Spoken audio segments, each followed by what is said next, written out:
content de vous voir. Ben, en tout cas, vous autres, là, les autres, je ne vois pas bien même. Hey, Québec, je veux pas me vanter, mais moi, ma blonde est médecin. Ouais. Fait que ça, en gros, ça veut dire que je la vois jamais parce qu'elle fait des heures de fou, puis j'ai le droit de l'argent de poche si je sors les poubelles. Fait que, ouais, elle fait sa résidence en obstétrique et gynécologie. Ça, pour ceux qui sont pas trop sûrs, c'est ceux qui s'occupent des accouchements et de l'organe reproducteur féminin. Bon, elle s'occupe aussi de la femme qui vient avec, là, on s'entend. Puis moi, faisant partie de la catégorie de personnes jusqu'à l'âge de 20 ans qui croyaient qu'un cunilingus, c'était une sorte de bébé nuage, vous comprenez que j'étais pas les plus fins connaisseurs en vagin. On s'entend, OK? Ben, depuis 1 an et demi, ben, ses collègues passent toutes leurs soirées à la maison. Fait que ça fait 1 an et demi qu'on a juste des soirées vin, fromage et vagin. Vous comprendrez ma peine, moi qui trouve ça dégueulasse, le vin. Ça fait 1 an et demi que chez nous, ben, il y a des décorations de vagin et d'utérus un peu à grandeur. Mais attention, là, j'ai rien contre l'organe reproducteur féminin, là. Grand fan de vagin ici, là. Mais disons que quand je mange mon bol de céréales le matin, j'aime ça quand il n'y a pas un extra trompe de Fallope dans mon visage. C'est juste ça de même, je sais. Puis moi, quand j'ai rencontré ma copine, ben, j'étais jeune, stupide, puis j'avais des connaissances très rudimentaires de l'anatomie féminine. À cette heure, ben, je suis juste jeune et stupide. Au point que je me rappelle avoir déjà pensé qu'une fausse couche, ben, c'était non condamné aux serviettes sanitaires. Tu sais, je sais, c'était une couche, mais pas vraiment, mais j'étais stupide, OK? J'étais stupide. Mais aujourd'hui, j'ai plein de réponses aux questions que je me demandais jamais qu'est-ce que je voulais savoir la réponse. Puis j'ai plein de questions sur ces nouvelles réponses-là. Comme, est-ce que vous saviez qu'une femme enceinte qui a un cancer peut suivre une chimiothérapie sans mettre en danger la vie du bébé? Oh oui! Docteur, excusez-moi, est-ce que je peux manger cette crevette? Non, est-ce que tu peux? Tu veux tuer ton bébé? Ah, mais est-ce que je peux prendre ces médicaments qui tuent littéralement toutes les cellules de ton corps? Ah oui, ça c'est correct. Malade, le corps humain!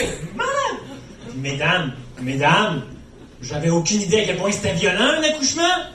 Tu sais, j'avais entendu des rumeurs, là, comme quoi c'était un peu douloureux, là. Puis, tu sais, j'en avais vu à la télé, mais ils te montrent juste le type du iceberg, là. Ils te montrent jamais que quand t'accouches, c'est pas juste un bébé qui sort, là, mais toutes les hosties de fluide de ton corps.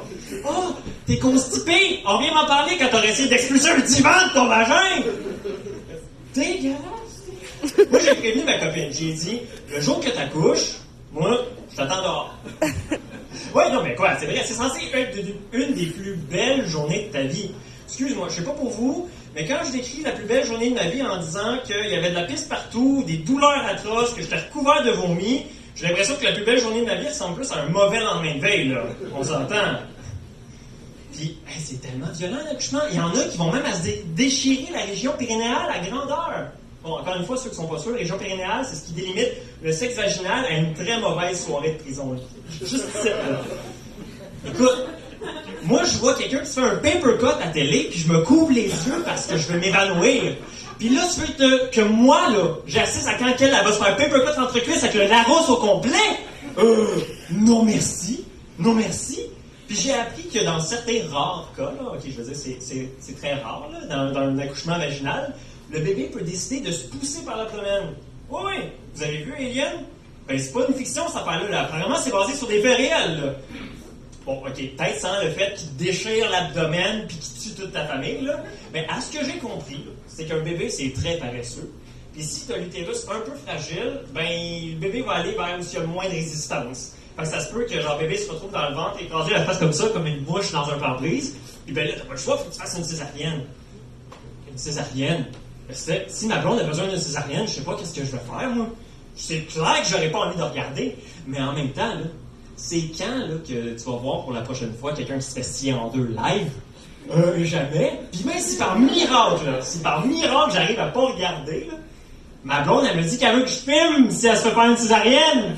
Elle veut que je la filme. Moi, j'imagine, dans 15-16 ans, là, mes enfants vont être là sur l'ordinateur. Ils vont regarder pour un film, puis ils vont être traumatisés en maudit quand ils vont tomber sur le film Alien, la Renaissance. Merci beaucoup. Bonne fin de soirée.